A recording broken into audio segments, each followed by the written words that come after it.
deux géants, la Chine et les États-Unis, se pointent du doigt comme deux œuvres pris en flagrant délit d'une avarice catastrophique. C'est toi. Non, c'est toi. Mais il ne s'agit pas d'un vase brisé. Non, il s'agit de millions de morts, d'économies dévastées, de libertés suspendues, de familles éclatées et d'une humanité transformée à jamais.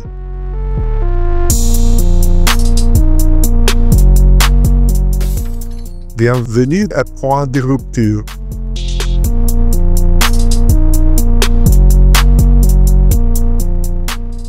Juin 2025.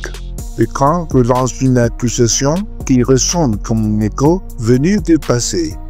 Dans une déclaration officielle relayée par le média d'État, le gouvernement chinois affirme que le virus du Covid-19 aurait été créé par les États-Unis dans le cadre d'un programme biologique clandestin. Une fois encore, Washington est accusé non seulement de la propagation, mais de l'origine même du virus. Ce n'est pas la première fois que la Chine formule de telles accusations, mais cette fois, elles s'inscrivent dans un contexte mondial instable, où l'information est devenue champ de bataille. Retour en arrière. Mars 2020, le monde est confiné. Les avions sont cloués au sol et le regard se tourne vers Wuhan. Mais soudain, sur Twitter, Zhao Lijian, porte-parole du ministère chinois des Affaires étrangères, lâche peut-être que c'est l'armée américaine qui a apporté l'épidémie à Wuhan. L'effet est immédiat. Tollé et crampon, mais aussi curiosité. Pourquoi maintenant? Pourquoi renoncer ces vieilles accusations? La Chine insiste. Les soldats américains étaient à Wuhan en octobre 2009, lors des Jeux militaires mondiaux. Certains ont remonté des incomptes étranges. Plusieurs se sont rendus à l'hôpital. Et surtout, pourquoi personne n'en a reparlé? Aujourd'hui, la question revient plus vive que jamais. Est-ce une diversion stratégique, un mensonge d'État, ou une guerre froide virale dans laquelle la vérité est une arme? Pendant que le monde fixé Wuhan, d'un regard plus discret se tourne vers Fort Detrick, Maryland, une base avec antécédent de recherche sur les agents pathogènes, fermée en été 2009 pour des problèmes de biosécurité, incidence ou pas. Pékin exige donc une enquête en miroir, pas seulement à Wuhan, mais aussi aux États-Unis. Washington répond par un tabou absolu. Les médias occidentaux qualifient cela de complotisme. Pourtant, des documents circulent, les chercheurs s'interrogent, et le débat est relancé. C'est là que tout devient trouble. Le gain of function, ou recherche à gain de fonction, consiste à modifier génétiquement un virus pour lui attribuer des capacités qu'il ne possède pas naturellement. Par exemple, rendre un virus inoffensif pour l'humain, capable d'infecter l'homme.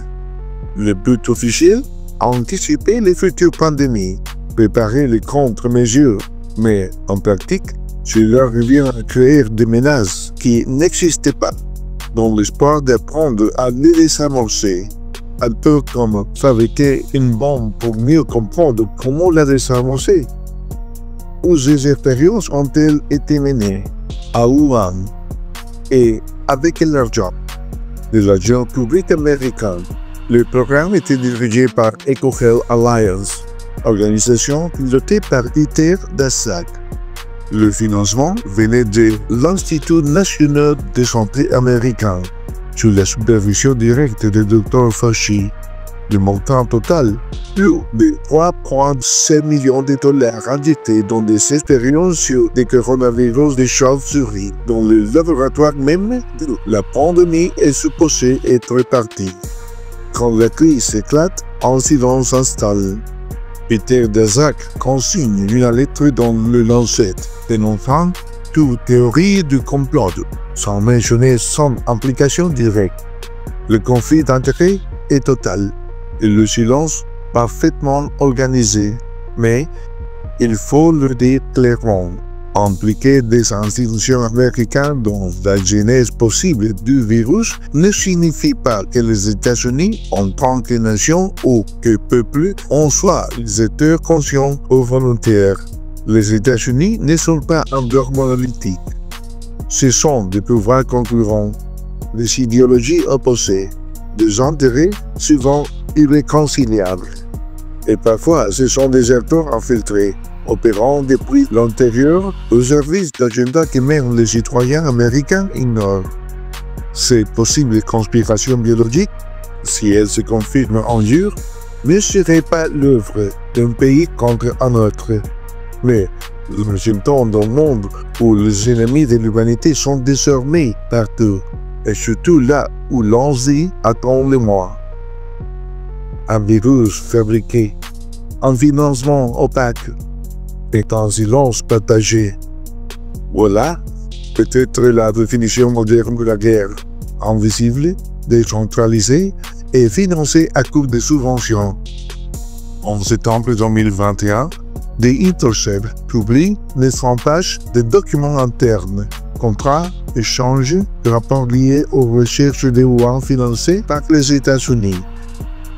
Les scientifiques y affirment que le virus présente des signes de manipulation, mais le silence règne. Menaces sur les financements, racisme, censure digitale, YouTube, Twitter, Google. Jusqu'à ce que, en 2023, le département de l'énergie américain concède, avec ferme confiance, d'une origine de laboratoire.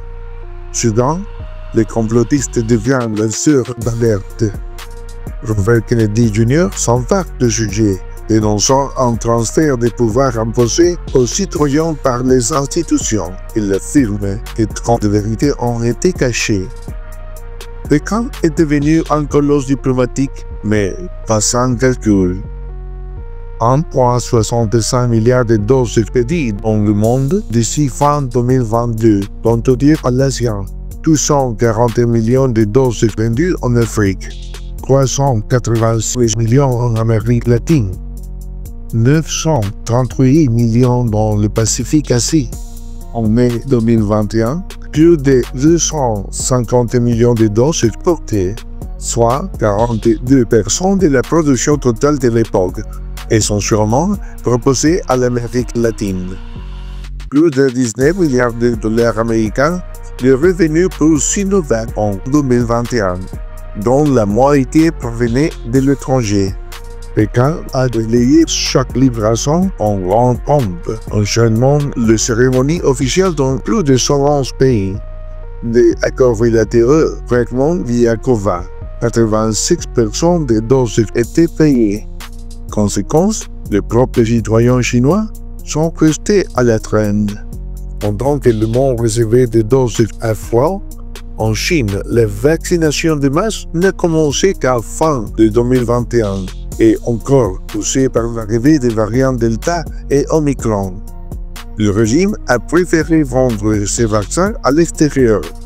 Résultat, ironie cruelle, tandis que les citoyens chinois subissaient des mesures punitives à leur porte.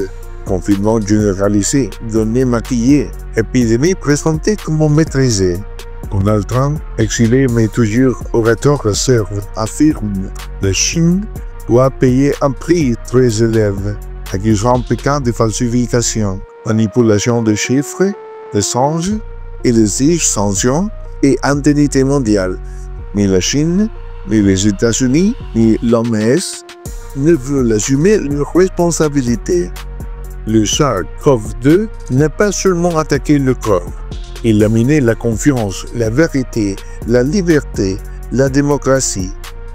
Ce n'est plus la question de savoir qui l'a créé, mais qui l'a couvert, qui en a tiré profit et qui recommencera demain. La COVID-19 est peut-être un monstre biologique, mais surtout un monstre politique. Témoignage cru de la mécanique du pouvoir mondial. Merci d'avoir écouté Point de Rupture. Si cet épisode vous a troublé, interrogez.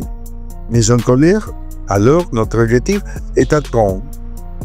Abonnez-vous, partagez, commenter. Parce que la vérité, comme le virus, mute. À la prochaine.